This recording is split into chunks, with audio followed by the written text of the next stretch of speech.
నిపుడు పుబోని తదీయ నందనుల పొల్పుగ నిందు వసింత్రు నేన నిద్రానతలింగ రూపమున తప్పక ఇందునయందు మానవత్రాణము కోరి నీవటుల రానదరలివ్వగా ఉండుమిచ్చట. ఈవిడ పిల్లల్ని నేను ఏ బాధ పెట్టకుండా వాళ్ళు పెరిగేటట్టు సంతోషంగా ఉండేటట్టు ఈ సింధు తటిని వారు ఉండేటట్టు నేను అనుగ్రహిస్తాను. వీళ్ళు ఎవరి జోలికి వెళ్లకుండా నేను జ్యోతిర్లింగమై ఇక్కడే ఉంటాను. నా భక్తులైన వాళ్ళు వచ్చి ఇక్కడ నమస్కరిస్తుంటే వాళ్ళు చేష్టలుడిగి ఏమీ చేయలేక వాళ్ళు అలా చూసి వెళ్ళిపోవాలంతే. జోలికి రావడానికి వీల్లేదు. నేను ఇక్కడ కాపలా కూర్చుంటా జ్యోతిర్లింగంగా. వాళ్ళకి గుర్తుండడానికి, నీ వలన బతుకుతున్నామని గుర్తుండడానికి నువ్వు కూడా కూర్చో అన్నాడు. అంటే అమ్మవారంది, మీరు ఇంత గొప్ప పూజలు అందుకున్నారు కనుక, అంటే నా మాట పాటించి చంపకుండా పిల్లలనక పెద్దలనక, తప్పు మార్గంలో ఉన్న పిల్లలనక మంచి మార్గంలో ఉన్న పిల్లలనక, అందరినీ పిల్లలుగా ఏకకాలమునందు తప్పు మార్గంలో ఉన్న పిల్లలు అలా చూస్తూ అమ్మో స్వామి మనం నమస్కరించకపోతే మళ్ళీ లేచాడంటే ఇబ్బంది అని చెప్పి నమస్కరించేటట్టుగా పూజలు అందుకుంటున్నారు. సరే, మీ భక్తులైన వాళ్ళు ఎలాగో వచ్చి నమస్కారం చేస్తున్నారు. ఈశ్వర, ఇంత విచిత్రమైన రూపం కాబట్టి మీరు ఏ పేరుతో పిలుస్తున్నారు? అంది. నాగనాథుడన్న పేరుతో పిలుస్తున్నానన్నాడు. నువ్వే పేరుతో పిలుస్తావో తెలుసా? ఈశ్వరి, నాగేశ్వరి అని పేరుతో విలువు అన్నాడు. కాబట్టి ఇప్పుడు ఈశ్వరుడు నాగనాథుడయ్యాడు, ఈశ్వరి నాగేశ్వరి అయింది. అయి ఇద్దరూ ఆ తటమునందు జ్యోతిర్లింగమునందు వెలిశారు. ఎవరైనా వచ్చి దర్శనం చేస్తే, దర్శనం చేసినటువంటి వాళ్ళకి మళ్ళీ అదిగో అలా తప్పు మార్గంలో వెళ్లకుండా జన్మ జన్మాంతరముల యందు కూడా మన ఇద్దరి పాదపద్మముల యందు చెక్కు చెదరని భక్తి ప్రపత్తులు వాళ్ళు కలిగి ఉండేటట్టుగా అనుగ్రహిస్తాను. అది లేకేగా వాళ్ళు అలా పాడయ్యారు. అలా పాడవకుండా అనుగ్రహిస్తాను. ఇది నా శపథమని స్వామి నాగనాథుడిగా ఆ తీరమునందు వెలిసి ఉన్నాడు. కాబట్టి మనం నాగనాథ క్షేత్రాన్ని తప్పకుండా వెళ్ళాలి. వెళ్ళి మనుష్య జన్మ ఎత్తినవాడు దర్శనం చెయ్యాలి. చెయ్యడం వల్ల ఏమవుతుంది మీరు చూడండి.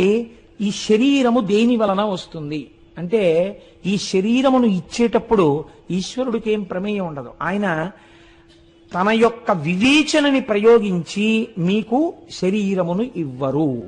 దేన్ని బట్టిస్తారో తెలుసా అండి? మీరు చేసేటటువంటి పాపపుణ్యాల్ని గుప్తంగా కూర్చుని లోపల రాస్తూనే ఉంటాడు. ఆయనే చిత్రగుప్తుడు. కంచిలో ఆయనకు ఒక గొప్ప గుడి ఉంది, బస్ స్టాండ్ పక్కనే. కాబట్టి మమ్మల్ని ఎందుకు తీసుకెళ్ళలేదని అడగండి. మనకున్న టైం మీకు తెలుసు కదా మొన్న, అందుకని. కాబట్టి ఆ చిత్రగుప్త దేవాలయం అందుకే వచ్చింది. ఆయన అన్నీ రాస్తూ ఉంటాడు. అన్నీ రాస్తున్నప్పుడు చిత్రం ఏమిటో తెలుసా అండి? ఇందుకే మనుష్య జన్మ యందు ఉపాసన యొక్క బలము వచ్చినది. మీరు ప్రయత్నపూర్వకంగా ఒంట్లో ఓపికున్నప్పటి నుంచి భగవంతుని యొక్క పాదముల వైపుకి మనస్సు తిప్పటాన్ని అలవాటు చెయ్యలేదనుకోండి, ఒక కష్టం వచ్చింది, ఈశ్వర నువ్వున్నావు, నువ్వు రక్షిస్తావు అని ఈశ్వరుడికి చెప్పుకోవడం అలవాటు అవ్వలేదు. ఒక సుఖం వచ్చింది, ఈశ్వర ఇది నీ అనుగ్రహము, ఈ సుఖం వచ్చింది అని చెప్పడం మీకు అలవాటు కాలేదు. మీకు ఎప్పుడూ భగవంతుడితోటి నిరంతర సంబంధం ఏర్పడలేదు. ఇలా ఏర్పడకపోతే ఏమవుతుందో తెలుసా అండి? మనస్సు మీరు చెప్పిన మాట వింటుంది. అది మీరు ప్రయత్నపూర్వకంగా ఆ భగవంతుని యొక్క స్వరూపాన్ని చూడు, చక్కగా అది చూడు, ఆ భాగవతం చూడు, ఆ రామాయణం చూడు, మీరు ఇది అలవాటు చేసేస్తూ వచ్చేస్తున్నారు అనుకోండి, కాలగతిలో శరీరం ఏమైపోతుందంటే జర్జరీభూతం అయిపోతుంది. ఇది ముడతలు పడిపోతుంది. ఒకనాడు ఇన్నాళ్ళు జీతం ఇచ్చి ఉద్యోగం చేయించుకున్న వాళ్ళు అంటారు, ఇంకా మీరు మాకు అవసరం లేదండి మేస్టారు, ఏదో నెలకింత భత్యం పంపిస్తుంటాం, మీరు ఇంటికి వెళ్ళిపోవచ్చు అని చెప్తారు. ఇంటికి వెళ్ళిపోయినప్పుడు ఏమవుతుందంటే వీడికి ఆలంబనం లేదు మనస్సులో. వీడు ఓపికన్నన్నాళ్ళు ఏం చేశాడంటే పనికి మాలిన వస్తువులన్నీ పట్టుకున్నాడు. పట్టుకోవడం వల్ల ఏమైపోతుంది, మీరు ఇంటికి వెళ్ళిపోయినా ఇప్పుడు ఇంట్లో వాళ్ళు అంటారు రిటైర్ అయిపోయారు కృష్ణారామ అనకూడదు అంటాడు. ఎలా అంటాడు పాపం వాడు? వాడికి ఏది ఆలంబనం? వాడికి రాదు ఆ మాట. వాడికి అంతసేపు ఏమొస్తుందంటే, నేను కొంతమందిని చూసి తెల్లపోయానండి. ఉపన్యాసం అంతా విన్న తర్వాత మీరు వాళ్ళని పలకరిస్తే, ఇవాళ చెప్పిన దాంట్లోనండి ఈ మాట ఎంతనే చేత కానివాడినైనా ఎక్కడో అక్కడ ఏదో ఒక మాట హృదయాన్ని స్పృశించగలిగి ఉండాలి కదండి. ఆర్ద్రత కలిగిన గుండె అయితే వెంటనే ఏమో నీకు గుర్తుందా, ఫలానా అప్పుడు వాడు ఉండేవాడు, వాడు వచ్చాడా ఇవాళ, కాసేపు మాట్లాడుకున్నాం, ఎంత సంతోషంగా గడిపానోనయా అని చెప్పేసి అసలు ఈ ఈశ్వర సంబంధం గురించి వాళ్ళ నోటి వెంట ఏ మాట రాదు. అసలు అంటే వాళ్ళు ఇక్కడ కూర్చున్నా వాళ్ళ మనస్సు వేరొక దాన్ని పట్టుకుని ఉంటుంది. కూర్చుంటారు, అది కూడా కొంత పుణ్యమే అనుకోండి, ఏదో ఒక ఐక్యంగా రావడం. కాబట్టి అలాంటి వాళ్ళు ఈ సభలో లేరు, నాకు తెలుసు. ఇక్కడికి వచ్చిన వాళ్ళు పుణ్యాత్మలే. కాబట్టి అలాంటి వాడు ఎవడైనా ఉంటే నేను ఒకడే ఉన్నానేమో. కాబట్టి ఇప్పుడు ఏమవుతుంది, మనస్సుకి ఆలంబనం దొరకకపోతే ప్రమాదం ఎక్కడొస్తుందో తెలుసా అండి? ది లాస్ట్ జడ్జిమెంట్ ఒకటి ఉంటుంది. ఆఖరి ఊపిరి వదిలిపెట్టేస్తుంటాడు. అది వదిలిపెట్టిన ఊపిరి అవ్వచ్చు, తీసిన ఊపిరి అవ్వచ్చు. ఆ తీసిన ఊపిరి మళ్ళీ వదలకపోవచ్చు, వదిలిన ఊపిరి తర్వాత ఇంకా తీయకపోవచ్చు. కాబట్టి మృత్యువు సన్నిహితంగా ఉంది. ఇప్పుడు వదిలిపెట్టేసే ముందు మనస్సు దేని మీద ఆధారపడుతుందో తెలుసా అండి? ఊపిరి మీద ఆధారపడుతుంది. ఊపిరి మీరు తీస్తే మనస్సు కదులుతుంది, ఊపిరి తీయకపోతే మనస్సు ఆగిపోతుంది. అందుకే ప్రాణాయామం చేస్తే మనస్సు నిశ్చలంగా ఉంటుంది. అందుకే పూజ చేసేటప్పుడు ప్రాణానాజంజ అని అంటే మనం ముక్కు పట్టుకుని వదిలేస్తాం. ముక్కు పట్టుకోమని కాదు, ప్రాణాయామం చేయమని. అనారోగ్యంతో ఉన్న వాళ్ళు కూడా లఘు ప్రాణాయామం చెయ్యాలి అని శాస్త్రం. కాబట్టి మీరు ప్రాణాయామం చేయగానే మనసు నిశ్చలంగా నిలబడుతుంది. అలాగా అప్పుడు నిలబడిన మనస్సుతో మీరు ఈశ్వరుణ్ణి ఆరాధించాలి. ఇప్పుడు ఏమవుతుంది, వీడికి పూర్వం అలవాటు లేదు, మనస్సు పట్టుకోలేదు. కానీ ఇప్పుడు ఇది ఆగిపోతోంది. ఊపిరి ఆగిపోతున్నప్పుడు ఆ మనస్సు అలా నిలబడిపోతుంది. నిలబడిపోయేటప్పుడు ఇది ఏం చేస్తుందంటే, బతికిన నాళ్లలో బాగా భావనా వ్యగ్రతతో దేన్ని పట్టుకున్నాడో, ఏది పట్టుకోవడానికి మనస్సు బాగా అలవాటు పడిందో దాన్ని ప్రొజెక్ట్ చేస్తుంది, దాన్ని చూపిస్తుంది. ఎందుకని? మీరు దానికి అలవాటు చేశారు. అది బాగా, అది మైనం ముద్ద, దాని మీద మీరు ఏ మూస పెడితే ఆ ముద్రేస్తుంది. ఇప్పుడు దాన్ని పైకి తీసుకొస్తుంది. ఒక ఉదాహరణకి నేను మీకు అంటే మార్కండేయ పురాణంలోంచి దీన్ని అనుసంధానం చేస్తున్నాను. ఐశ్వర్యం మీద భ్రాంతి ఉండిపోయింది ఒక ఆయనకి.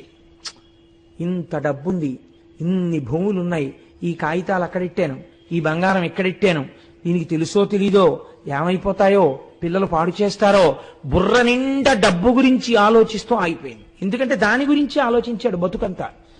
ఆగిపోతే ఈశ్వరుడు ప్రమేయం పెట్టుకోడండి. వెంటనే ఏం చేస్తాడంటే, తలలో డబ్బు గురించి కదా పెట్టుకున్నావు, ఈశ్వరుడు ఉద్ధరించడానికి ప్రయత్నిస్తాడు. ఆయన ఏం చేస్తాడంటే, బాగా చీకటిగా ఉన్న చోట భోషాణం కింద చేరి పడుకునే జన్మనిస్తాడు. ఒక కట్లపామో, ఒక తేలో, ఒక జిర్రో కింద వెళ్ళి అక్కడ పడుకుంటాడు. భోషాణం కనపరగా అక్కడ ఉంటాడు. ఎప్పుడో సంక్రాంతి వస్తోందని సున్నాలు వేయడానికో ఎప్పుడు, అది కూడా చిత్రం ఏమిటో తెలుసా అండి, అది కదుపుతారు. కదిపితే ఈ తేలో ఏదో భోషాణం కదుపుతున్నప్పుడు ఎవడుంటాడండి, సేవకులు ఖర్చు చెప్తారండి, కొడుకు నించుంటాడు అక్కడ. కదుపుతున్నప్పుడు కొడుకు అక్కడి నుంచి జాగ్రత్తగా తోయిండంటాడు, లోపల వాటి చప్పుడు అందరి చెవులో పడకుండా. కదుపుతుంటే ఈ తేలో ఏదో బయటకు వస్తుంది. కొడుకు ఏం చేస్తాడో తెలుసా అండి, గబగబా కర్ర తీసి ఆ తల మీద కొట్టి చంపుతాడు. తల ప్రాణం తోకకెళ్ళి చస్తుంది. అది చచ్చే ముందు ఏడుస్తుంది. దీని మీద భ్రాంతితో ఇక్కడ కూర్చున్నా, ఒంటి నిండా విషంగా మారింది ఈ ఆలోచన. వాడే కొట్టాడు నెత్తి మీద, చచ్చాడు. ఇప్పుడు మళ్ళీ ఇంకో దాని గురించి ఏడుస్తుంది, ఇంకో దాంట్లో పోతుంది. మనుష్య జన్మ తర్వాత మనుష్య జన్మ రావడం శాస్త్రమునందు నిర్దేశింపబడలేదు, బాగా గుర్తుపెట్టుకోండి.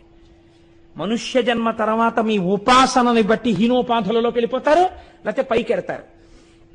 అందుకని మనస్సుకి ట్రైనింగ్ ఇవ్వడం అన్నది చాలా ఇంపార్టెంట్ శాస్త్రంలో. అది జ్యోతిర్లింగం మనకు వెనకనున్నటువంటి ప్రధానమైన ఉద్దేశ్యం. అవగుణములను పక్కకి తీసేస్తుంటే భగవద్భక్తుల్ని, భగవంతుణ్ణి పట్టుకోవడానికి అలవాటు పడిపోయింది అనుకోండి. అలవాటు పడిపోతే అవే వినడాన్ని ఇష్టపడితే ప్రాణోత్క్రమణ సమయమునందు కూడా ఒక భగవద్భక్తుణ్ణో భగవంతుణ్ణో అది ప్రొజెక్ట్ చేస్తుంది. ఎందుకంటే అది పట్టుకునుంది, బాగా అది పట్టుకునుంది కాబట్టి దాన్ని చూపిస్తుంది. దీన్ని ధన్య అన్న నామంలో లలితా శాస్త్రంలో వ్యాఖ్యానం చేశారు భాస్కర్ రాయల వారు. ఇప్పుడు ఏ మంచిని పట్టుకుందో దాన్ని బట్టి ఉపాధిని మారుస్తాను. ఈశ్వరుణ్ణి నేను ఈ జన్మలో బాగా తెలుసుకోలేకపోయాను, ఒక్క భగవద్గీతకి ఉన్న వ్యాఖ్యానాలన్నీ చదువుకోలేకపోయాను, నాకు సంస్కృతం రాలేకపోయింది, మంచి గురువు దగ్గర కూర్చుని నేర్చుకుని ఉంటే అనుకుంటూ ఉండగా ఊపిరి ఆగిపోయింది అనుకోండి, సమస్త శాస్త్రపారంగతుడైన ఒక బ్రాహ్మణుడి కడుపున జన్మించి గొప్ప ఉపాసనతో మోక్షం వైపు అడుగులేస్తాడు అని తీర్మానం చేసే శాస్త్రాలు. ప్రస్థానత్రయమైన భగవద్గీత కూడా అదే తీర్పు. కాబట్టి ఇప్పుడు ఏమైంది, నీ మనస్సుకి ఆలంబనము చాలా ప్రధానము. అది మీకు అందించడం, జ్యోతిర్లింగముల ఆవిర్భావము వెనక ఇవి ఉండడానికి కారణము అదే. మీరు ఇలా పట్టుకోవడానికి ఇది తప్ప వేరొక ఆధారము లేదు. ఇప్పుడు జ్యోతిర్లింగం అంటే విని వెళ్లేది కాదు. 12 జ్యోతిర్లింగములలో ఏ 12 కారణములు ఉన్నాయి? నేను ఒక రోజున ఒక చోట చెప్పింది ఇదే. మీరు ఒక నోట్స్ ప్రిపేర్ చేసుకోగలగాలి. తరచు దాన్ని రిఫర్ చేసుకుంటూ ఉండాలి. మనస్సుకు ఆలంబనం ఇస్తూ ఉండాలి. మనస్సు నటి వైపుకి తిప్పుకుంటూ ఉండాలి. దాని వలన ఉద్ధరణ జరుగుతుంది. ఇందుకే శంకరాచార్యులు వారు శివానంద లహరిలో మాట చెప్పారు. శరీరము రావడం నా చేతిలో లేదు, నీ చేతిలో కూడా లేదు ఈశ్వర. నువ్వు ఇవ్వలేవు మనుష్య జన్మ. ఎందుకు ఇవ్వలేవు? నా పాపపుణ్యాల్ని బట్టి నువ్వు ఇవ్వాలి తప్ప వీడికి మళ్లీ మనుష్య జన్మనిచ్చే అధికారం నీకు లేదు. ఈశ్వరుడికి లేదు అధికారం. కాబట్టి నువ్వేం చెయ్యగలవు? నా పాపపుణ్యాల్ని బట్టి శరీరం ఇస్తావు. శంకరులు దయామయుడు కాబట్టి, జగద్గురువు కాబట్టి మనందరం చెప్పుకోగలిగినటువంటి ఒక గొప్ప శ్లోకాన్ని ఇచ్చేశారు. ఇప్పుడు ఆయన అన్నారు, పాపపుణ్యాలు ఇప్పటికే అలవాటైపోయి మనసుని నియంత్రించడం చేత కాని స్థితికి వెళ్ళిపోయి ఉంటే ఎలా ఇప్పుడు నా బ్రతుకు? అస్తమానం ఓ శ్లోకం చెప్పు భగవంతుడి దగ్గర అన్నారు. ఏమిటో తెలుసా అండి? అది శంకరాచార్యులు వారా చెప్పవలసింది. మన కోసం శంకరాచార్యులు వారు చెప్పారు శివానంద లహరిలో. నరత్వం దేవత్వం నగమన మృగత్వం మశకత పశుత్వం కీటత్వం భవతు విహగత్వాది జననం సదా త్వత్పాదాబ్జ స్మరణ పరమానందలహరీ విహారాసక్తం చేద్రు దయమిహ కింతేన వపుషా అన్నారు. పూజలో ఈ శ్లోకం చెప్పుకోవాలి. ఏదైనా దేవాలయానికి వెడితే ఈ శ్లోకం చదవాలి. ఇది నోటికి రావాలి ఈ శ్లోకం. మీరు ఏ గుడికి వెళ్ళండి, ఇంట్లో పూజ చెయ్యండి, నిద్ర లేవండి, రాత్రి పడుకోండి, ఈ శ్లోకం చెప్తుండాలి అస్తమానం. నరత్వం దేవత్వం నగవన మృగత్వం వశకత. ఈశ్వర నన్ను ఒక ఈగని చెయ్యి, నాకేం బాధలేదు. I'm not worried about that. ఎందుకని? నా చేతిలో లేదు, నా మనస్సు లొంగట్లేదు, నీ చేతిలో లేదు, నువ్వు మనుష్య జన్మలు ఇవ్వలేవు.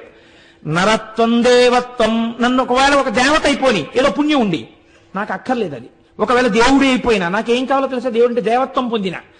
నగవన మృగత్వం, నేను పర్వతం అయిపోయినా, తోట అయిపోయినా, నేను మృగాన్నైపోయినా, ఒక ఈగనైపోయినా, దోమనైపోయినా, ఉపాధి ఇది కావాలని నేను నిన్ను అడగను. మళ్లీ మనుష్యుడిగా పుట్టాలన్న కోరిక నేను నిన్ను అడగను. ఎందుకని? అలా ఈశ్వరుడు ఈయడు కనుక. మీరు బాగా గుర్తుపెట్టుకోండి శాస్త్ర రహస్యాన్ని. అందుకిచ్చారు శంకరాచార్యులు వారి శ్లోకం. నగమన మృగత్వం మశకత పశుత్వం కీటత్వం భవతు విహగత్వాది జననం. గ్రద్దనై తిరిగినా నాకు బాధ లేదు. నాకేం కావాలి? ఏ ఉపాధిలో ఉన్నా జీవుడదే కదా ఉంటాడు. నాకేం కావాలో తెలుసా? సదాత్మ పాదాబ్జ స్మరణ పరమానందలహరీ విహారాసక్తం. ఎప్పుడు నీ పాదపద్మములను తలుచుకుని మురిసిపోయి ఆనందమునందు రమించేటటువంటి అదృష్టాన్ని నాకు ఇయ్యి. మీరు చూడండి, కుక్కలకి నక్కలకి కూడా నాలుకుంటుంది. రసేంద్రియం అని పిలవరు దాన్ని. మనుష్యులకున్న నాలుకను రసేంద్రియం అని పిలుస్తారు. రసేంద్రియం అంటే రుచులు చూడడం కోసం రసేంద్రియం కాదు. భగవంతుని యొక్క నామ వైభవమును, ఈశ్వరుని యొక్క గుణముల రసమును గ్రోలి అందుచేత మత్తెక్కిపోయి చెప్పకుండా ఉండలేక ఈశ్వరనామము చెప్పి ఈశ్వరునిలో ఉన్న రసమెరిగినటువంటి స్థితి కాబట్టి, దాని వలన పలుకన నాలిక కాబట్టి ఇది రసేంద్రియమైంది. రుచులు చూడ్డానికి ఉపయోగపడిన నాలుక కాదు. ఈశ్వరనామం చెప్పడానికి ఉపయోగపడిన నాలుక రసేంద్రియం. కాబట్టి ఇప్పుడు ఏమైంది? కాబట్టి ఈశ్వర నాకు ఉపాధితో సంబంధం లేదు. ఎందులో ఉంటే ఇబ్బంది వచ్చింది? ఏ వేదంబు పఠించే లూత, భుజగం వేశాస్త్రములు సూచే, ఏ విద్యాభ్యాసమర్చకరి, చెంచే మంత్రమూహించే, బోధావిర్భావ నిదానముల్ చదువులయ్యా కాదు, నీ పాద సంసేవాసక్తియ కాక జంతు తతికి శ్రీకాళహస్తీశ్వర. ఏ ఒక పాము మోక్షం పొందింది, ఒక సాలెపురుగు మోక్షం పొందింది, ఒక ఏనుగు మోక్షం పొందింది. మనుష్యులుగా పుట్టిన కోట్ల మందిలో ఎంతమంది పొందుతున్నారు? ఈశ్వరుడే చెప్పేశాడు భగవద్గీతలో. కొన్ని కోట్ల మందిలో ఒక్కడే నన్ను తెలుసుకుంటున్నవాడు, ఇతరులు నన్ను తెలుసుకోవట్లేదని చెప్పాడు. ఒక పాము ఈశ్వరుణ్ణి తెలుసుకోగలిగింది, నీకు ఉపాధితో సంబంధం ఏంటి? ఎంత గొప్ప మాట! శాస్త్రములను పిండేశారు కాబట్టి జగద్గురువై శంకరులు చెప్పారు, ఉపాధి మనుష్యుడు దిమ్మని అడగల. ఏం కలిసి వస్తుంది నీకు ఉపాధితో? ఉపాధి కాదు, నీ పాదముల యందు రమించగలిగిన శక్తిని అడగాలి. అందుకే ఈ శ్లోకం రాని వాళ్ళు ఉండకూడదు. మనుష్య జన్మ ఎత్తిన వాళ్ళు అమృత భాండాన్ని తెచ్చి చేతిలో పెడితే పెంట కుప్ప మీద పారేసి గంజి తాగుతానన్నవాడు ఎటువంటి వాడో మనుష్య జన్మనెత్తి ఈ శ్లోకం నోటికి రాదు, నేను ఈశ్వరుడి దగ్గర చెప్పుకోవడానికి అనుకున్న వాడి జన్మ అటువంటిదే, నన్ను క్షమించండి. మనకి రాదని జగద్గురువులు మనకు అందించారు. నరత్వం దేవత్వం నగవన మృగత్వం మశకత పశుత్వం కీటత్వం భవతు విహగత్వాది జననం సదా తత్పాదాబ్జస్మరణ పరమానందలహరీ విహారాసక్తం చేద్రూతయమిహ కింతేన వపుషా. ఎక్కడికి వెళ్ళండి మీరు, ఏ గుళ్ళోకి వెళ్ళండి, ఇది చెప్పి బయటకు వస్తుండాలి. అప్పుడు ఇక మీకు బాధ లేదు, అలవాటు అవుతుంది. ఈశ్వరానుగ్రహంతో ఉపాధి మారిన భక్తి వస్తుంది, దానివల్ల తరించిపోతారు, చాలదండి. కాబట్టి మనస్సుని నిగ్రహించి ఈశ్వరుడి వైపు పెట్టడం అలవాటైతే ఆ భక్తి ముహూర్తముల చేత రాదు.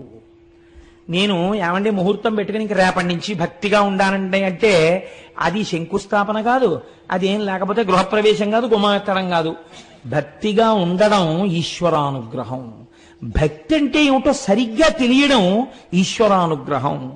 సరిగ్గా తెలిసిన భక్తి యందు మనస్సు నిలబడడం ఈశ్వరానుగ్రహం.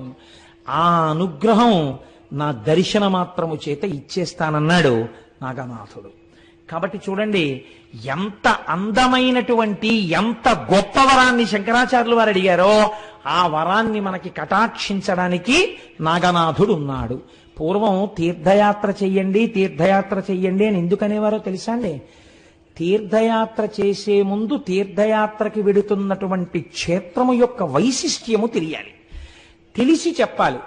నన్ను క్షమించండి, మిమ్మల్ని ఒక మాట అడుగుతాను. కృత్తికా దీపోత్సవము అని ఒకటి జరుగుతుంటుంది. కార్తీక దీపం పెట్టారు అంటారు, తిరువన్నామలైలో కూడా పెడతారు. తిరువన్నామలైలో కార్తీక దీపం చూసినా, కార్తీక పౌర్ణమి నాడు శివాలయం దగ్గర కార్తీక దీపం చూసినా, కార్తీక పౌర్ణమి నాడు ఉపవాసాలుండి ఇంట్లో దీపాలు పెట్టామంటారు.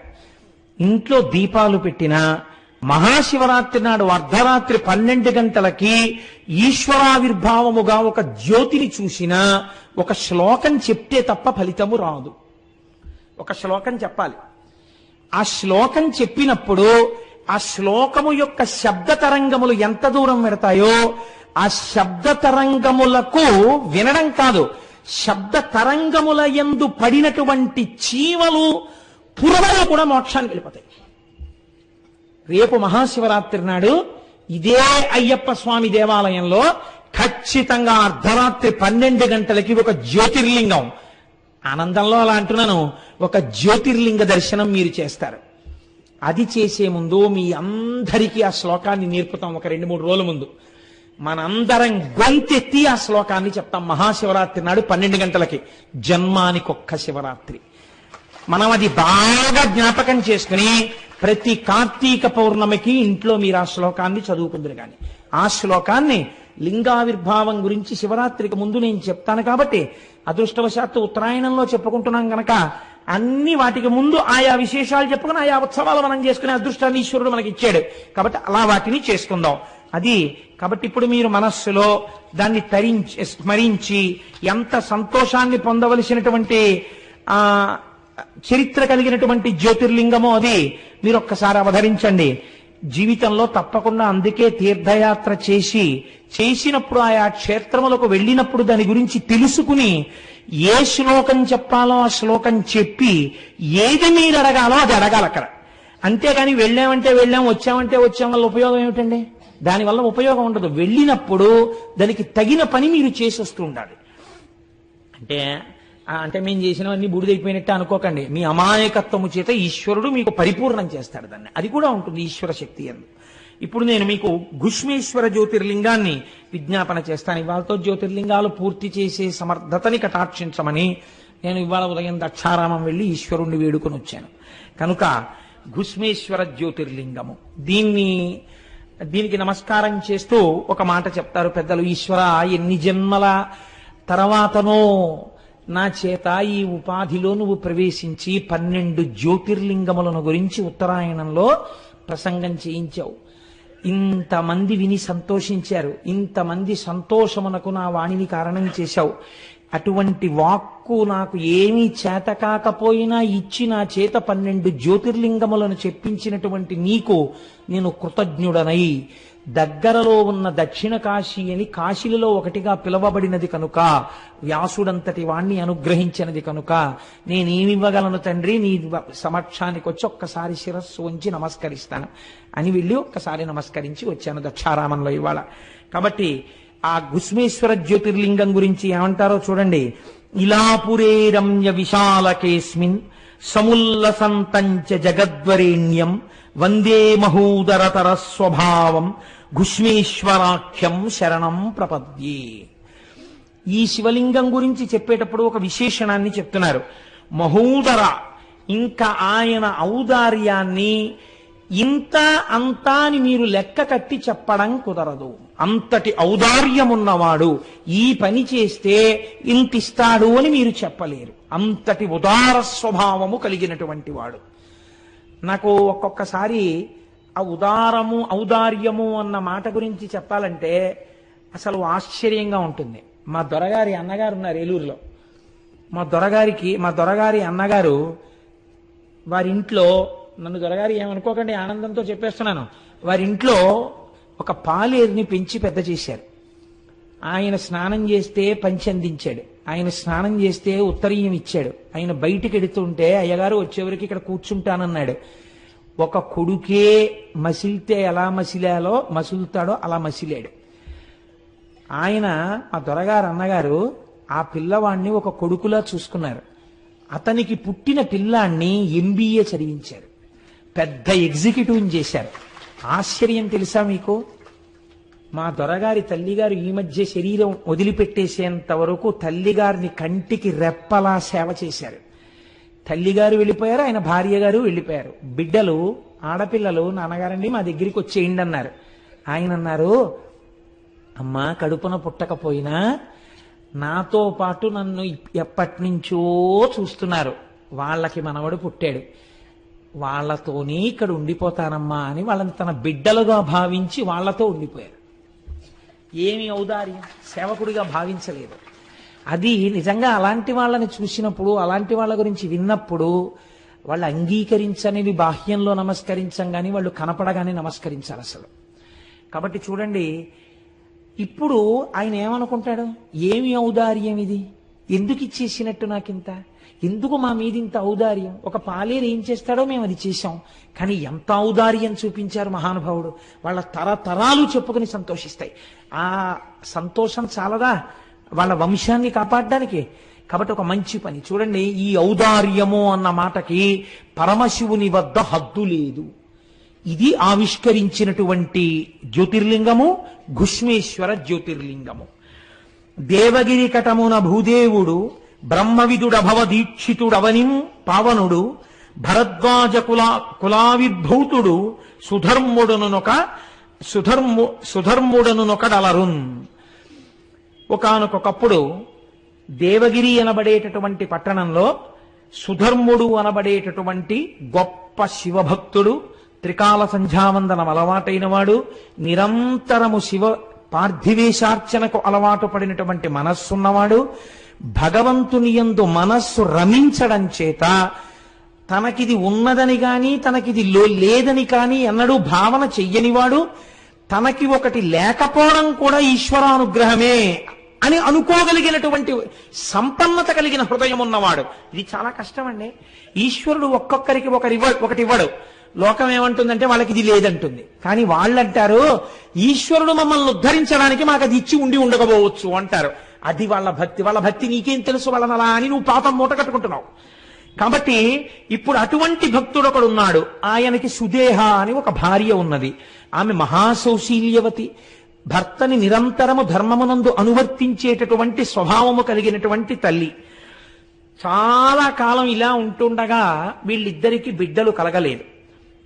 బిడ్డలు కలగకపోతే ఈ భార్య వెళ్ళి భర్త దగ్గర బాధపడింది. ఏమంటే మన తర్వాత వంశం నిలబడడానికి, పూజామందిరంలో పూజ చేయడానికి ఇంట్లో వండిన పదార్థం ప్రేమతో అమ్మా అని పిలిచి తినడానికి బిడ్డలు లేరు. ఈ తల్లితనం లేకపోవడం నాకు చాలా బాధగా ఉంది. అందుచేత మనకి బిడ్డలు లేనటువంటి ఈ లోటు ఎలా పూడుతుంది అని భర్త దగ్గర ఏడ్చింది. ఆయన ఏమనాలండి? నిజమే, ఈ లోటు ఎలా పూడుతుంది, మనకి బిడ్డలు కలగట్లేదు అనాలి. కానీ ఆయన ఎంత గొప్ప మాట అన్నాడో తెలుసా అండి భార్యతో? ధీరుడుగాన, ధీరత్వం అంటే జ్ఞానమునందు లభించేటటువంటి స్వభావం, అటువంటి బుద్ధి ఉన్నవాడు కాబట్టి ధీరుడుగాన తత్పతి మదింగనకెట్టి విచారమున్ మహోదారతతో ఇటుల్నడు తన్విరో వందురనేల ఇట్టు లెవ్వారికి నెవ్వారౌదురిలా బంధువులెవ్వరు తల్లిదండ్రులెవ్వారలు పుత్రులెవ్వరిక స్వార్థపరంబు జగంబు సర్వమున్. ఏమిటే నీ వెర్రి? ఎవరు ఎవరికి తల్లిదండ్రులు, ఎవరెవరికి బిడ్డలు, ఎవరి స్వార్థం వాళ్ళది. కలిసినవి విడిపోతుంటాయి. పట్టు విడిపే ఈ లోకమునకు ఉన్నటువంటి స్వభావం. ఇలా పట్టుకుంటుంది, అలా విడిపోతుంది. విడిపోయిన వస్తువుని పట్టుకున్నాను నువ్వు లేకపోతే నేను ఉండలేనన్నవాడు 11 రోజుల్లో మరిచిపోతున్నాడు. మరిచిపోయేవాడు సంతోషంగా తిరిగేస్తున్నాడు. వాడికి మళ్ళీ నువ్వు లేకపోతే నేను ఉండగలనా అని చెప్పిన వాడెవడున్నాడో వాడు సంవత్సరం తర్వాత ఎవరు లేకపోతే ఉండలేనన్నాడో వాళ్ళ తిథిని గుర్తు చేయడానికి ఇంటి పురోహితుడు వచ్చి గుర్తు చేస్తే తప్ప తద్దినం పెట్టని వాడయి ఉన్నాడు. అంతటి కృతజ్ఞమే ఈ లోకం. అటువంటి బిడ్డల కోసం, దేనికోసం నీకు ఈ అలజడి? నువ్వు ఈ సంబంధాన్ని ఈశ్వరుడు ఎందు పెట్టు. నువ్వు తరిస్తావు, నేను తరిస్తాను.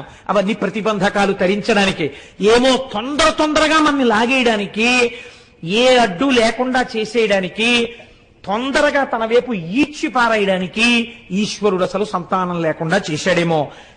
లేవంటావెందుకు? ఏది మనకివ్వడానికి అది లేకుండా చేశాడో ఈశ్వరుడు యందు మనస్సు పెట్టన్నాడు. అంటే పాపం ఆవిడ సర్దుకుంది మనస్సు. కానీ లోకం అనేటటువంటి ఒక వస్తువు ఉంది కదండి, దీనికి అనవలసిన మాట అనరాని మాట అన్నది తెలియదు. ఇతరుల్ని బాధించి బతకడం కలియుగంలో లక్షణం. ఎందుకని చిత్తవృత్తులు రాక్షసులై ఉన్నాయి. ఇంత మాట అనడమా? ఆ మాట ఎంత ప్రమాదానికి ఎడుతుంది, ఎంత బాధపడతారని ఆలోచించకుండా మాట్లాడతారు. కాబట్టి ఈవిడ ఒకసారి పొరిగింటికి వెళ్ళి ఏదో పేరంటం జరుగుతున్నప్పుడు ఏదో వాదులాట వచ్చింది స్త్రీల మధ్య. వాదులాట వస్తే ఈ సుధర్మ, ఈ సుదేహ తనకి తెలిసినటువంటి ఒక మంచి మాట చెప్పింది. ఇలా చెయ్యకూడదు అని ఏదో అంది. అనేటప్పటికీ ఆవిడంది కోపంతో, చెప్పడానికి నీకున్న యోగ్యత ఏమిటి అని చెప్పడానికి ఆవిడ ఒక అనరాని మాట అనేసింది. దుడ్డు కలుగొనేమో గొడ్డుదానవు నీవు, తినుటకెవ్వరేని దిక్కులేరు, బిడ్డలున్న దాన్న పేర్మినాకెనయవుదే తల్ల క్రిందులగుచు తపసుకొనిగా. ఏమిటి నువ్వు మాట్లాడేది? నువ్వు గొడ్రాలివి. ఎంత ఉంటే ఏమిటి? దుడ్డు కలుగునేమో, నీకు డబ్బు ఉందేమో, మీ తర్వాత తినడానికి ఎవడున్నాడు? రాజులు పట్టుకెడతారా సొమ్ము? మాకు అలా కాదు. మా తర్వాత తినడానికి పిల్లలున్నారు. మేము వండితే అమ్మా అని తినడానికి పిల్లలున్నారు. మా ఐశ్వర్యం నీకెక్కడొస్తుంది? ఇక నీకు పిల్లలు పుట్టరు. నువ్వు తలకిందులుగా తపస్సు చేసినా ఇక నీకు అమ్మా అన్న మాట లేదండి. నిజంగా అది ఒకళ్ళు అనక్కర్లేదండి. అలా అనిపించుకోలేకపోయిన వాళ్ళు ఎంత బాధపడుతుంటారో. నాకు ఈ పద్యం చెప్పడానికి ఇవ్వాలి, నేను ఇక్కడికొచ్చి కూడా పుస్తకం తిప్పా, దీన్ని ఆపి చెప్పడం ఏమైనా కుదురుతుందా అని. అలా కుదరదు అని నిర్ధారించుకున్న తర్వాత మాత్రమే నేను ఈ మాట చెప్పవలసి వచ్చింది. ఇలాంటి పద్యాన్ని కథాంతర్గతంగానైనా చెప్పినందుకు సిగ్గుతో తలంచుకుంటున్నాను. ఎందుచేతనంటే అది ఒక స్త్రీ మనస్సుని ఎంత బాధ పెడుతుందో నాకు తెలుసు. ఆ మాట అనరాదు. ఆ మాట అంది. పాపం ఆవిడ చాలా బాధపడింది. చాలా పద్యానికి అంతకన్నా వ్యాఖ్యానం అనవసరం. కాబట్టి ఇప్పుడు ఎవరికి చెప్పుకుంటుంది? భర్తకెళ్ళి చెప్పింది. నాకు బిడ్డలు పుట్టరా, నాకు అమ్మా అన్న మాట లేదా అని అడిగింది. అడిగితే ఆయన అన్నాడు, నువ్వు బిడ్డలు పుట్టరా అని నేను ఎంత చెప్పినా నీ మనస్సు ఈశ్వరుడు ఎందుకు చేర్చుకోలేకపోతున్నావు? మళ్ళీ అటువైపుకి ఎందుకు పెడతావు? ఎందుకు ఆ దుఃఖం? దానివల్ల ఏమిటి కలుస్తుంది నీకు? నీకు బిడ్డలు కలుగుతారో కలగరో, నేను దోషము నీదో లేకపోతే దోషము నాదో, ఒకవేళ ఈశ్వరుడు బిడ్డలు నీ దోషము వలనే కలగకుండా ఉంటున్నారో తేల్చడానికి ఒక పరీక్ష పెడతాను, ఈశ్వరుణ్ణి అడుగుతాను. ఇది భక్తి అంటే అని ఆవిడికి చెప్పకుండా ఆయన ఒక పరీక్ష పెట్టాడు. 2 పూలదండలు తెచ్చి భగవంతుడి యొక్క పాదముల దగ్గర పెట్టాడు. 2 విరుల దండలు శివుని దండన నుంచి తీయు కోమలాంగి పడతి, ఒకటి తీయుమనిన ఇష్టకుసుమము బాసి ఈవలి పుష్పంబుగొనిన పెదవి విరిచే కోవిదుండు. 2 పువ్వులు పెట్టేని శివుడికి ఒక విజ్ఞాపన చేశాడు. ఒకవేళ నా యందు బిడ్డలు పుట్టడానికి దోషముండి ఉంటే లేదా అంటే మా దంపతుల యందు సంతానము కలగక మా ఇద్దరికి అమ్మా అని ఆవిడ, నాన్న అని నేను అనిపించుకోవడం సాధ్యం కాకపోతే ఈ దండ ముట్టుకుంటుంది. ఒకవేళ మాకు అలా అనిపించుకునే అదృష్టం రాశి పెట్టి ఉంటే ఈవిడ ఆ దండ ముట్టుకుంటుంది అని, ఇది ఈశ్వర నీ సంకల్పాన్ని చెప్పేయాలి. మాకు సంతానాన్ని ఇద్దామనుకుంటున్నావో అనగా మా ఇద్దరికీ కలిపి ఇవ్వాలనుకుంటున్నావో చెప్పేయి అని 2 దండలు పట్టి, నువ్వు ఇక నన్ను ఎన్నడో నాకు బిడ్డలు కలగరా అని అనరాదు, ఇది ఈశ్వర శాసనం, ముట్టుకో అన్నాడు. ఆయన ఏ దండ ముట్టుకుంటే పిల్లలు పుడతారని సంకల్పం చేశాడో అది విడిచిపెట్టి 2వ దండన ఆవిడ తీసింది. ఆయన అన్నాడు, పెదవి విరిచే కోవిదుండు, కాబట్టి మన ఇద్దరికీ సంతానం కలగరు, ఇంకా నువ్వు ఈ ప్రశ్న నన్ను వెయ్యవద్దు, నువ్వు చక్కగా సంతోషంగా ఈశ్వరుడు యందు మనస్సు పెట్టుకో అంటే ఆవిడంది, అలా వీల్లేదు, నాకు కొడుకు పుట్టకపోయినా నాకు బాధ లేదు, నేను అమ్మా అని పిలిపించుకోవడానికి మీరు ఇంకో పెళ్లి చేసుకోండి, ఆమె వలన సంతానం కలుగుతారు కదా, కలిగినప్పుడు నన్ను అమ్మా అని పిలిస్తే నాకు చాలు, కాబట్టి మీరు పెళ్లి చేసుకోండి అంటే ఆయన అన్నాడు, ఇది చెప్పినంత తేలిక కాదు, ఇది ఒకనాడు నీ యందు పినుభూతమై కూర్చుంటుంది, ఏమవుతుందో తెలుసా, అనవిని ఇప్పుడు ఇట్టులే నీవనెదవు వేరోర్తి పెండ్లి ఆడిన సవతింగని పోరుసేతువెంతయు అనుమానము లేదు పెండ్లి ఆడను మరలన్, నాకు సంతానం అక్కర్లేదే, ఈశ్వరుడు ఉన్నాడు చాలు, ఇప్పుడు ఇలా అంటావు, నిజంగా రేపు నేను వేరొక స్త్రీని వివాహం చేసుకుని ఆమె వలన నాకు బిడ్డలు కలిగితే నీ యందు అసూయ ప్రబలుతుంది, పెద్ద గొడవలవుతాయి, మనశ్శాంతి పోతుంది, శాంతి లేని చోట ఈశ్వరోపాసన ఉండదు, కాబట్టి నేను పెళ్లి చేసుకోనన్నాడు. ఆవిడ చచ్చిపోతానన్నంత హఠం చేసేసింది, నువ్వు చేసుకుని తీరవలసిందే. ఆవిడ మాట కాదనలేక ఆవిడ చెల్లెల్ని వివాహం చేసుకున్నాడు. ఆ చెల్లెల్ని వివాహం చేసుకున్నాడు, ఆమె పేరు ఘుష్మ అనబడేటటువంటి స్త్రీని వివాహం చేసుకున్నాడు. సంతోషంగా కాలం గడుస్తోంది. ఆవిడకి ఒక లక్షణం ఉంది, ఏది ఇంట్లో జరిగినా ముందు అక్కగారికే చెప్పేది, భర్త కూడా పెద్ద భార్యని గౌరవించి మసలుతున్నాడు. ఆవిడ ప్రతిరోజు కూడా 101 పార్థివలింగములకు అర్చన చేసేది. అర్చన చేసి పూజ అయిపోయిన తర్వాత 101 శివలింగాల్ని తీసి ఒక సరోవరంలో కలుపుతూ ఉండేది ఆవిడ. అదొక నుయ్యని మీరు అనుకున్నా పెద్ద దోషం ఏం లేదు, ఒక విశాలమైన సరోవరం కలుపుతుండేది. ఇలా ఆవిడ 3 సంవత్సరములు 101 శివలింగాల్ని ఆరాధన చేసింది. ఇప్పుడు ఆవిడ చేసిన శివ పూజ వలన ఆయనకి కూడా నాన్న అని పిలిపించుకునే అదృష్టం వచ్చి ఒక చిత్రం జరిగింది. అంటే 101 శివలింగాల్ని 30 రోజులు పూజ చేస్తే 30 రోజులు పూజ చేయడానికి ఒక స్త్రీకి అధికారం ఉండదు, కాబట్టి కొద్ది రోజులు తగ్గితే దగ్గరగా 3000 దగ్గరలో అవుతాయి. 3 ఏళ్లు పూజ చేస్తే ఇంటూ 36, మామూలుగా అయితే 1,09,080 శివలింగాల్ని పూజ చేయాలి, అంటే దగ్గరగా 1,00,000 పూర్తయి. పూర్తవగానే ఆవిడ గర్భాన్ని ధరించింది. అంటే అంత పాపం ఇంత అర్చనతో పూర్తయింది, విరిగిపోయింది. ఇప్పుడు ఆవిడ 3 సంవత్సరముల తర్వాత గర్భం ధరించి పండులాంటి మగపిల్లాన్ని కంది. ఇంట్లో అందరూ సంతోషంగా ఉంటున్నారు. ఆ పిల్లవాడితో అమ్మ అని పిలిపించారు సుదేహని. ఆవిడ కూడా చాలా సంతోషంగా ఉంటుంది. ఆ పిల్లవాడు పెద్దవాడు అవుతున్నాడు, ఈయన కొడుకు కూడా పుట్టేశాడని ఇంకా భగవంతుడి యందు మనస్సు పెట్టేసుకున్నాడు. నాకు బిడ్డనిచ్చిన వాడెవడో వాడిని, ఆ బిడ్డని కూడా రక్షిస్తాడు, చాలు కొడుకు కూడా పుట్టాడు, ఇంకా ఏమిటి, మెల్లిగా మనస్సుని ఈశ్వరుడు యందు చేర్చేయాలని ఈవిడ రోజు 101 శివలింగాల్ని ఆరాధన చేయడం అలాగే చేస్తాం. ఇలా కొన్నాళ్ళు జరిగిపోతే ఆ పిల్లాడికి యుక్త వయస్సు వచ్చేసింది వివాహానికి. వాడికో సంబంధం చూశారు, మంచి ఐశ్వర్యవంతులైన బ్రాహ్మణుల యొక్క సంబంధం కుదిరింది. ఈ పిల్లాన్ని వివాహం చేశారు. మంచి కోడలు ఇంటికి వచ్చింది. ఇక్కడ ఒక చిన్న ఇబ్బంది వచ్చింది. వీళ్ళైతే ఈవిడ్ని గౌరవంగా చూశారు, కానీ వియ్యాల వారని ఒకరు ఉన్నారు కదా, వారు సహజంగా ఎవరిని ఎక్కువ గౌరవిస్తారు? ఆ పిల్లవాడి యొక్క సొంత తల్లి, కన్న తల్లి ఎవరో ఆవిడికి పెద్దపీట వేశారు వాళ్ళు. వియ్యపు వారలు వారల వియ్యంబులు ఘుష్మనెంత వేడుక చూడన్ కొయ్యతనంబున నోర్వక గయ్యాళి సుదేహం ఎండుగా తపించన్. మా వియ్యపురాలు అని గౌరవం ఇచ్చి ఎంతో ప్రేమగా చూసి అన్నింటికి మా వియ్యపురాలని ఈవిడ్ని పిలిచేవారు. ఆ వియ్యాలవారు కూడా ఈవిడ వియ్యపురాలని ఈవిడిని పిలిచేవారు. ఎంతైనా నేను వియ్యపురాలని కాను, కన్న తల్లి కాబట్టి అదే వియ్యపురాలు చూశావా, నేను కాలేకపోయానన్న కక్ష పెరిగిపోయింది. వీళ్ళు అసూయ ప్రబలడానికి ఇది హేతువైనది. ఇంత కష్టపడినా ఒకరోజు కొడుకు కోడలు ఒక పాన్పునందు శయనించి ఉన్నారు.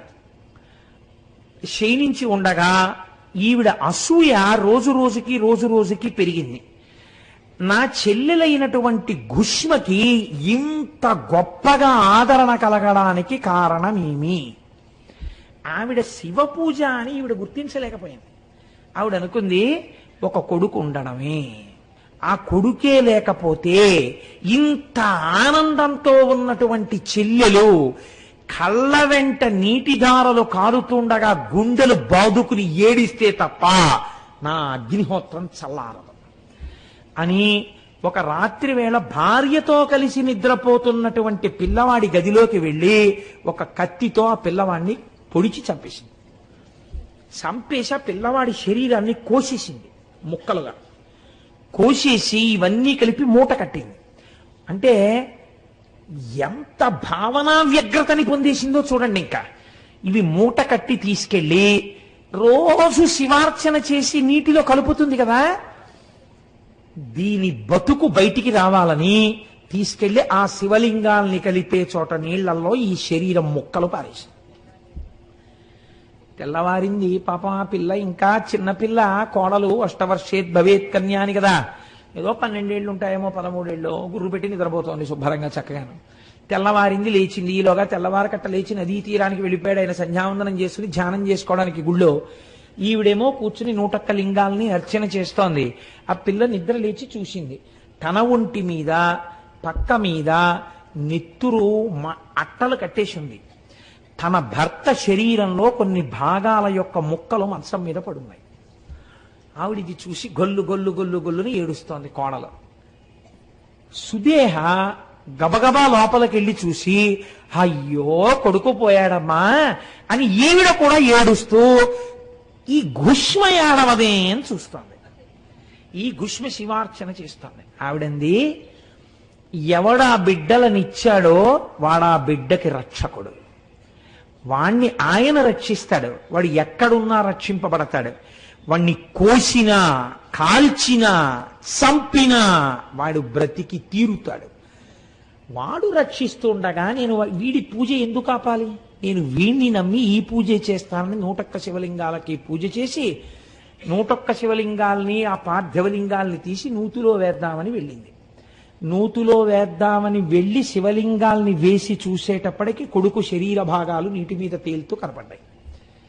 చిత్రం ఏమిటో తెలుసా అండి? ఆవిడ ఏమీ అనలేదు. చాలా మంది దీన్ని మార్చి రాశారు. మూలంలో అలా లేదు.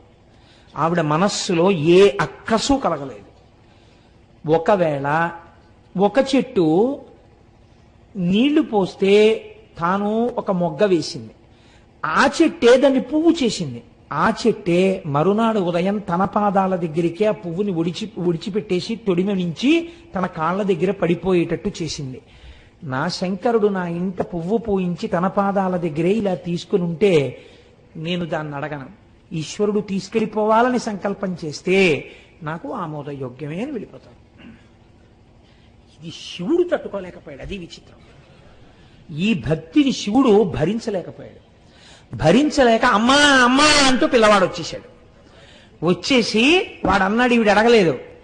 వచ్చి అమ్మా నన్ను పెద్దమ్మ చంపేసిందమ్మా, కత్తి పెట్టి పొడిచిందమ్మా, నాకు తెలివి వచ్చేటప్పటికి ఇంకా పొడిచేసింది, నా శరీరాన్ని కోసి తెచ్చి ఇందులో పారేసిందమ్మా, పెద్దమ్మ చంపింది, శివుడు బతికించాడమ్మా నన్ను నీ పూజకి అన్నాడు.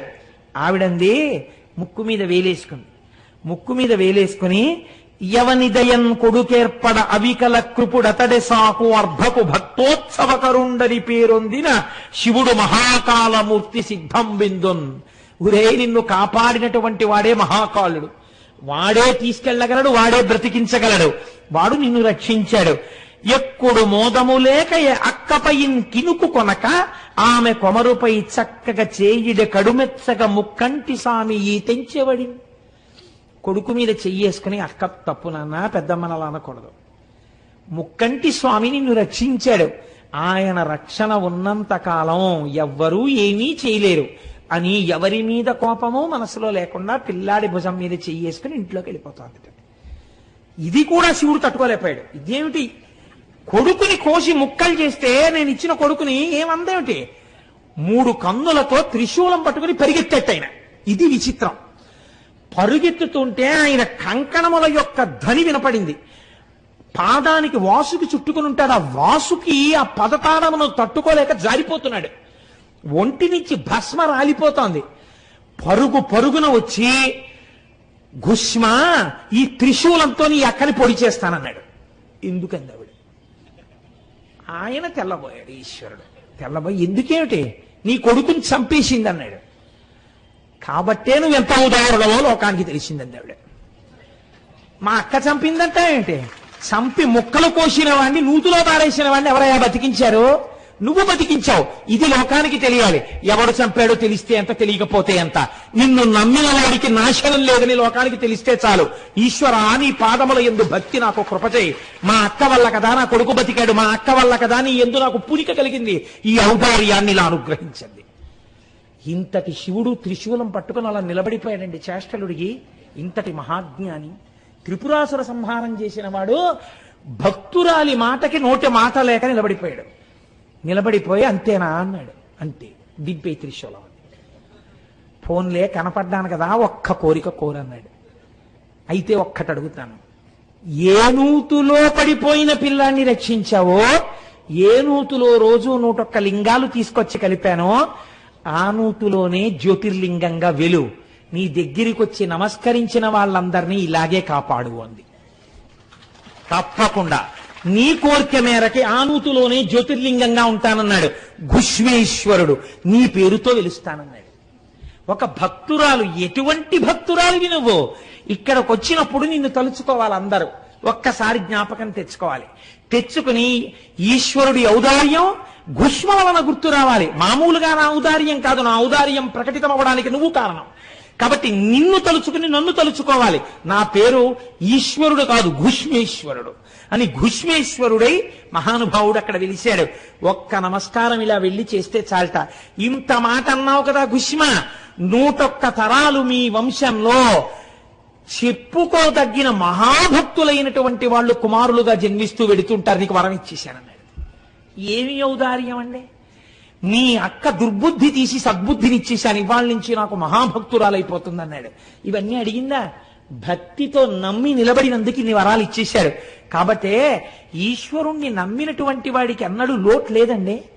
అందుకే మన వాళ్ళు, మీరు కొంచెం జాగ్రత్తగా వినే ప్రయత్నం చెయ్యండి. శంకరుణ్ణి పూజ చెయ్యడానికి ఒక స్థానం అక్కర్లేదు.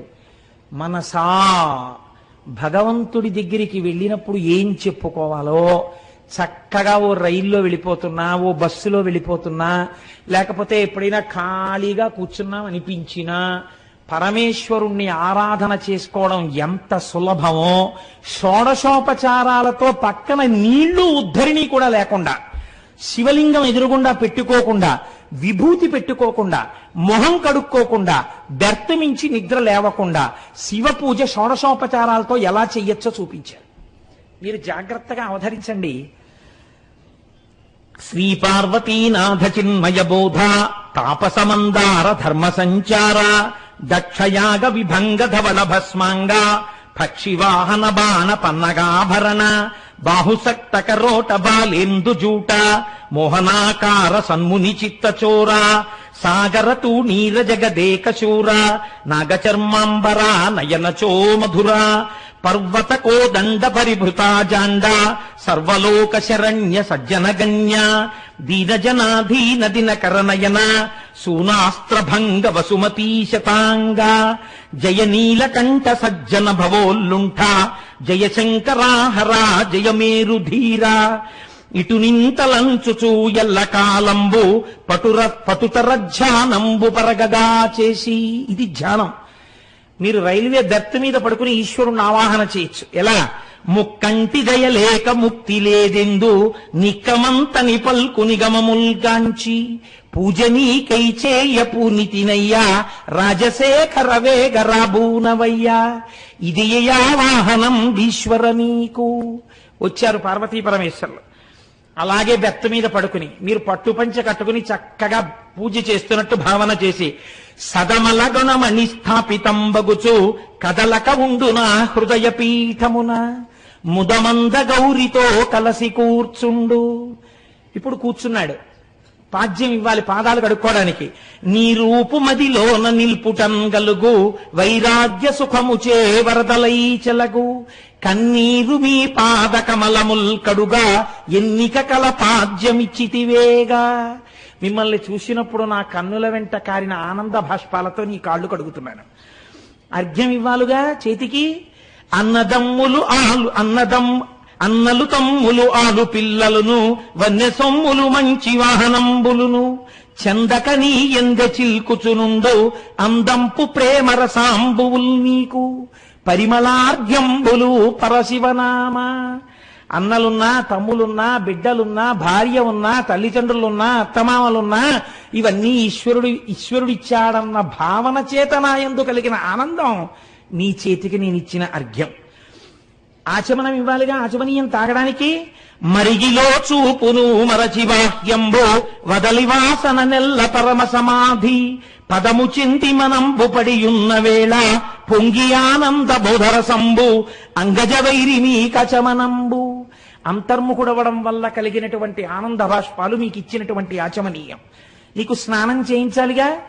ఆనందమయుడైన హరుడే సర్వంబు నానాత్మతనికి లేనెలేదెప్పుడు కావున శివుడు ఈ కనపడు విశ్వము ఈ విధి దృఢముగా ఎల్ల శాస్త్రములు పలుకుచున్న వటంచు తెలుపు సద్గురుని లలిత వాక్యామృతల హరిలో ముంచి తెచ్చిన విజ్ఞాన దివ్యామృతంబు సచ్చరిత్రుడ మీకు స్నానోదకంబు. గురువుల దగ్గర విన్నాను పరమశివుడు అంతటి వాడు అమలేశ్వరుడని. ఆ విన్న జ్ఞానమే మీకు నేను చేయించిన స్నానం. ఇంకా నేను వస్త్రం ఇవ్వాలిగా. గిరిచాపమాయయన్ కరిని ఖండించి పురహర భేదమన్ పులిబట్టి దృంచి వాటి చర్మము వలిచి నీ వల్లవాటుకొక్కటి అంగవస్త్రార్థమొకటి ఇచ్చితి గునుమయ్య హేరంబజనక. మాయా అనబడేటటువంటి దాన్ని ఖండించాను. పురహర భేదం అనేటటువంటి పులిని చంపాను. వాటి చర్మం ఒలిచి నీకు ఇచ్చాను. ఓ ఏనుగుతోలు ఒక పులితోలు పైన కింద కట్టుకో. ఇంకా నీకు భస్మం ఇవ్వాలిగా. హెచ్చడి కోరి కలిబురంటగాల్చి మొహపాశంబుల మొదలంటగాల్చి దేహవాసనలెల్ల తెగవిరేసి కాల్చి ఆశల గుంపుల అడుగంట కాల్చి దోసాల మూకల త్రుంచుచు కాల్చి భస్మమర్పించితి పరమేశ నీకు. అటువంటి భస్మం ఇచ్చాను. యజ్ఞోపవీతమో ఇసుమంతయైనను విసువకలోని వాత సంచారముల్ వరుసగా తెలిసి చేతులు తొడలపై చెలువొంద నిలిపి కుంభకంబనులోని కుండలిని బట్టి కుంభించి మీదికి కొని చక్క చేసి జంధ్యమర్పించితి సర్వలోకేశ. కుండలిని పైకెత్తడమే నీకు నేనిచ్చిన యజ్ఞోపవీతం. నీకు గంధం రాయాలిగా. సంధియంబురుమాని సమదృష్టి చూడ జగము నీవే కదా నిగమ గంధర్వ నగవాస ఇది లెస్స నమ్ముటం కల్గు చిత్త విశ్రాంతియన్ శీతల గంధము ఇత్తరినొసగితీహ పరసు కదా. నా చిత్తమునందు నీవు కూర్చోవడం వల్ల ఏర్పడినటువంటి శాంతి నీకు నేను ఇస్తున్నటువంటి చందనం. అక్షతలో నాసాగ్రమున చూపు నాటియున్నప్పుడు భాసితంబగులోని బయలులో తెల్ల బియ్యము వలెదో చూపెను వెల్గు కళల అయ్య నీకక్షతలర్పించినాడా. నీకు ఆభరణాలు ఇవ్వాలిగా. కిరీటాలు అవిని ఏమిటో తెలుసా నీకు నేను ఇచ్చే ఆభరణాలు. మౌనమే నీకొక్క మణి కిరీటంబు జ్ఞానమే నీ మెడ చంద్రహారంబు కపటంబులేమియే కంకణాల్ నీకు కుపితత్వరహితమే కొలికి మొల్తాడు నిందలు మానుటే అందెలు నీకు ఇందుశేఖర సొమ్ములిచ్చి తినిట్లు. పువ్వులు పూజ చెయ్యాలిగా. లింగంబుపై చూపులీనమైనప్పుడు రంగురంగులచే చలంగడిలోని వెలుగు పువ్వుల రీతి వెలయుచుండగను కలిపివానిని వెలగల పూలతోడా ఇటుల పూజించుటకిచ్చయించి తిని పటుదయతోకును భ్రమరీలోలా. ఎక్కడ తెచ్చాననుకుంటున్నావా పువ్వులు? ఈ లోపల నుంచి తీస్తున్నాను. బంగారు పళ్ళాల నిండా పెట్టేశాను. ఒక్కొక్క పువ్వు నీ పేరు చెప్పి ఒక్కొక్క పువ్వు వేస్తున్నా. విని ఎలా వేస్తున్నాను. గన్నేర్ల పూజింతు కనకాద్రి చాపు, పొన్నల పూజింతు బుధజనాలావు, మల్లెల పూజింతు మల్లికార్జునుని, మొల్లల పూజింతు ముని బృందనుతుని, అరవిందముల చేత అంబికాధవుని, సురపొన్న పూలచే సూర్యలోచనుని, నందివర్ధనమ్ముల నందివాహనుని, ఇందీవరంబుల ఇభచర్మపటుని, పాలాక్షునర్చింతు పారిజాతముల, శూలాంశునర్చింతు సూర్యపుష్పముల, గోవాహునర్చింతు గోరంట పూల, శ్రీ విశ్వనాథుని చిరబిల్వములను, దుర్గేశునర్చింతు తుమ్మి పువ్వులను, భర్గుని పూజింతు పాటలంబులను, గిరిజేశునర్చింతు గిరిమల్లె పూల, కరకంఠునర్చింతు కురువకంబులను, గోకర్ణవాసుని కొండగోగులను, శ్రీకంఠునర్చింతు చెంగల్వ పూల, శంకర పూజింతు జాజి పువ్వులను, శాంకరీలోలుని శతపత్రములను, మలహరు పూజింతు మాలతి పూల, కలికల్మషాపహున్ కనకాంబరముల, భీమరూపుని లేత బిల్వపత్రముల, కామసంహారుని కాశీరత్నముల, శశిధరనర్చింతు చంపకంబులను, పశుపతి పూజింతు వకుళ పుష్పముల, శర్వుని పూజింతు సంపంగి పూల, సర్వేషు పూజింతు సర్వపుష్పముల, ఇన్ని పువ్వుల పూజలింపొంద చేస్తి. ఇన్ని పువ్వులతో పూజ చేసేశాను. నీకు ధూపం ఇవ్వాలిగా. అన్ని వాసనలకు ఆధారమైన చిత్తమన్ సాంబ్రాణి చిద్వహ్నిలోన, హత్తించి బుద్ధియన్ హస్తాన విసరి, ధూపమర్పించితి ధుర్జటి మకుట.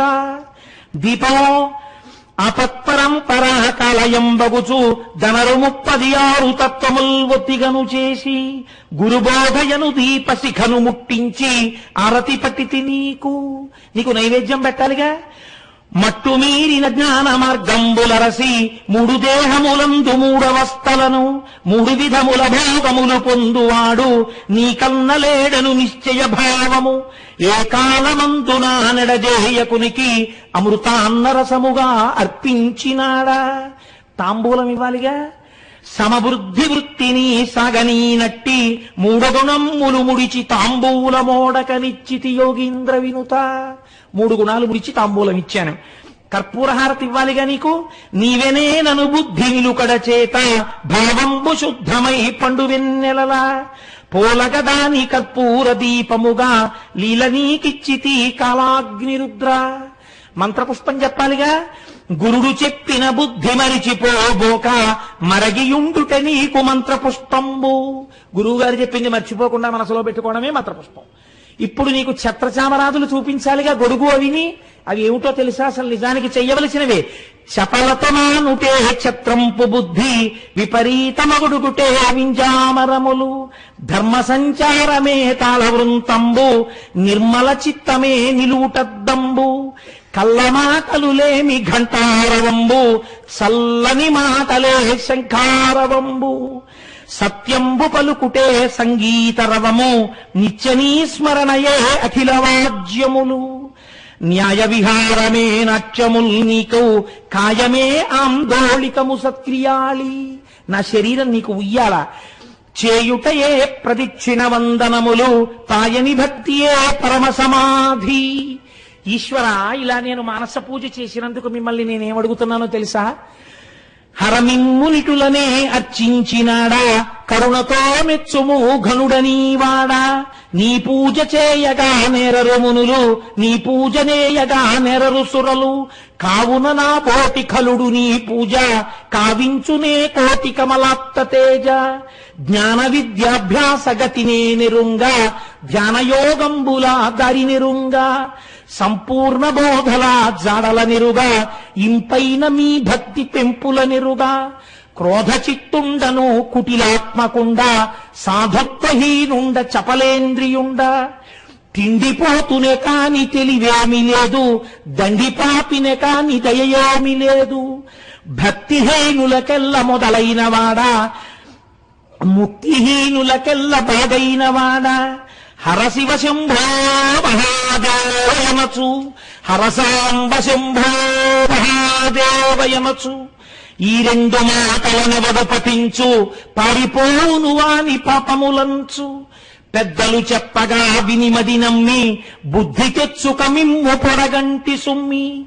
ఎటుల రక్షించదో ఇంత పాపాత్ము, ఎటుల రక్షించదో ఇంత దుష్టాత్ము. నాయన్న నా తండ్రి నన్నేలువాడా, నాయన్న నా దొరా నను కన్నవాడా. దీనపోషక సర్వదేవ దేవేశ, దానవకుల నాశ దాక్షాయణీశ. కామబాధల నన్ను కాలగా నీయకు, కామారి నన్ను బాసి కదలగా బోకు. విషయముల్ నన్ను పట్టి వేధించనీయకు, విషమాక్ష నన్విడిచి నీవు పోబోకు. దుర్గుణంబులు నన్ను దూరగానియకు, దుర్గేశ నన్ను రోషి తొలగగాబోకు. వాదఖేదంబులు వదలుట రోషి, ఖేదమోదంబులు గెలుచుట తెలిసి. కాసు వీసాలపై కాంక్షలు లేక, భాసురాంగుల మోహపాశాల పడకుండా. హృదయంబు నీ రూపు ఎడబాయకుండా, వదనంబు నీ పేరు వదలకనుండా. చేయుమితరంబులౌ సిద్ధులనొల్లా, పాయని పాపమౌ భాగ్యమేనొల్ల. తను పెంచు దొంగలౌ తనయులనొల్ల, కొని తెచ్చు పీడలౌ కొంపలనొల్ల. కల్లరి బొమ్మయౌ కాయంబునొల్ల, పొల్లు గింజలు బోలు భోగంబులొల్ల. అద్దె కొంపల బోలు ఆలోకమొల్ల. శుద్ధులింకేలయే శుద్ధులనొల్ల, నీవెనా భాగ్యంబు నీవెనా గతివి. నీవెనా బంధుడవు నీవెనా సుఖము, ముక్కంటి నీ కన్న దిక్కేది జగతి. మృక్కెద నీ పాదములకు సర్వేశ, విన్నపంబొక్కటి వినపింపదలచి ఉన్న నా మొర విను అన్నపూర్ణేశ. వ్యసనీదు భక్తిని వెలయించినట్టి, బసవాదులకు నన్ను బంటుగా చేయు. శాంభవ దీక్షల స్థాపించినట్టి, కుంభజాదుల సేవకుల కూర్పు నన్ను. శైవయోగంబుల సవరించినట్టి, రేవణాదుల శిష్య సేవలో నిల్పు. పలుమార్లు నీ పేరు పలికెడి వారి, కులములో నన్ను పుట్ట కూర్పుము అయ్యా. నీ చింత చేసెడి నిపుడులనెప్పుడు, చూసి దండము పెట్ట జొంపుము నన్ను. పాటించి నీ పాట పాడడి వారి, తోటి కూడగ చేయు తుహినాద్రివాస. చలగుచు నీ పూజ చేసెడి వారి, కలిసియుండగ చేయు గజ చర్మచేల. విసుగులేదనుచు నీ కథల్ వినియడి వారి, కొసరుచుకొని ఆడ కొత్తవే నన్ను. మా దిక్కు శివుడని వాదించు వారి, పాదాల మీదనం పడి ఉండజేయు. ఇటు చేయకుంటివా ఎన్నటికైనా, పటుతర సంసార పాశంబు తెగునే. తాచుపామును మెడ తగిలించవచ్చు, ఏచుచుండెడి కోర్కెలీడేరరాదు. పులినోట చెయ్యి పెట్టి పొడు వంగవచ్చు, పలు తెచ్చుకో పంబు పడతొయ్యరాదు. దాహమన తగవచ్చు తగ చెముడు పాల, దేహమేనను బుద్ధి తెగవేయరాదు. ఇంగళంబులనైన మృంగగావచ్చు, బంగారుపై ఆశ బాయంగరాదు. ఎత్తిమొయ్యగవచ్చు ఏనుంగునైనా, చిత్తంబు పరిశుద్ధి చేయంగరాదు. కొంకి ముండ్లను పరుచుకొని పండవచ్చు, రంకు బుద్ధులు మారాదెట్లనైనా. ఇనుప స్తంభము కాల్చి కౌగిలించగవచ్చు, లేదా ఎదమోపవచ్చు. తన వారిపై ప్రీతి తగ్గింపరాదు. తప్పుడు కూతల తగదర్లవచ్చు, తప్పక శివ నిన్ను తలుపంగరాదు. పాపకర్ముల చూచి భ్రమ చెందవచ్చు, చూపి నీపై నిలిపి సుఖింపరాదు. ఏమైనా జాయుటకెట్లైనవచ్చు, నీ మీద మనసు మాత్రము నిలువంగలేదు. ఎన్నటికీ దుఃఖమీడేరు నాకు, ఎన్నటికీ భయం పెడతేరు నాకు. ఎందరో తల్లులెందరో తండ్రు, ఎందరో తనవారలెందరో సుతులు. మునిపెన్ని జన్మములు చెందినానో కనజాలనయ్యవో గర్వినై పొంగి. ఏ దుక్కు నమ్ముదు ఏ దారిపోదు, ఏ దేశమున నుండి ఇటకు వచ్చి తినో ఇట నుండి పోదు ఏ దేశమునకు. కటకటా ఇది తెల్పు ఘనుడెందు దొరకు, ఎందుకీ భోగంబులెందుకీ మురుపు, ఎందుకీ భాగ్యంబులెందుకీ ఇండ్లు, ముందు చావుండంగ మురియంగనగునే. చిందులాడడి భక్తి బుద్ధి చిక్కులెట్లొత్తు, నిన్ను చెందనో లేదోనే చేయు పూజ, నిన్ను ముట్టెనో లేదోనే చేయు జపము, నీకు తెలిసెనో లేదోనే చేయు భక్తి, నీకు తెలిసెనో లేదోనే తల్చు తలపు. బ్రతకు శాశ్వతమని భ్రమసితి కాని, మృతి వెంటనే ఉంట కానను తండ్రి. ఇల్లునాది అటంచునెగసితి కాని, వల్లకాటికి చేరుట తెలియంగలేను. ధనము సౌఖ్యంబుచ్చునను కొంటి కాని, పెను చింతనను చంపునను కొనంగలేదు. తన శరీరమే కాదు తన కంటగాన, నీవి చేసితిలోదో ఈ విశ్వమెల్లా, నీవి చేసితిలోదో ఈ విచిత్రంబు, ఇలా నీ శరీరమని చెప్పగా విందు. సమస్త బ్రహ్మాండము నీవుగాకుంటే, నిజముగా కపోతే నే తిరిగినన్ని దేశాలలో శివదేవాలయములు, ఆశతో కట్టంగ నరసితినింకా. పంచాక్షరీ జపపరులను కంటి, కాంచితి నిన్ను భజించడి వారి. ఇక సంశయింతునా ఎన్నటికైనా, ఇక నిన్ను విడుతునా ఏదెట్లనైనా. వ్యవహారమెందైన వ్యర్థమైపోని, శివనీదు భక్తిని చేయకమానా. చప్పట్లు కొట్టని సాటివారెల్లా. చప్పట్లు కొట్టని అంటే గేలి చేయని అని. నన్ను చూసి నీకు శివభక్తి అప్పిచ్చాడా అని గేలి చేసినా నాకు బెంగలేదు. చప్పట్లు కొట్టని సాటివారెల్లా, తప్పక శివా నిన్ను తలపగమానా. పైవారు నన్ను చూచి పకపక నవ్విన, శైవయోగంబుల సాధనమానా. తివిరి మావారెంత తిట్టిన కాని, శివనీదు పూజలు చేయగమాన. దారిద్రమే రాని ధనమైన రాని, కోరిక నీ మీద కూర్పకమాన. ఏదెక్కనేమైన ఎట్లెవరన్నా, సాదరంబున నీదు పదముల్ విడువా. కానీ ఈశ్వర అంటున్నాను, కానీ నా భక్తి ఏ పాటి. కన్నులు నీకివ్వకన్నప్పకాను, నిన్ను రోకటకట్ట నిమ్మవ్వ కాను. చీరిపుత్రుని చంప సిరియాడు కాను, బంటుగా నిను చేయ బానుండ కాను. పిండిని తిను పింప పిట్టవ్వగాను, తాండవెంబాడింప చెండికన్ కాను. ఒప్పెనో నా భక్తి తప్పెనో తెలియ, తప్పులెంచకుమయ్య తండ్రివి కాన. శరణు సర్వేశ్వర శరణు గిరీశ, శరణు జగద్రూప శరణైకలింగా.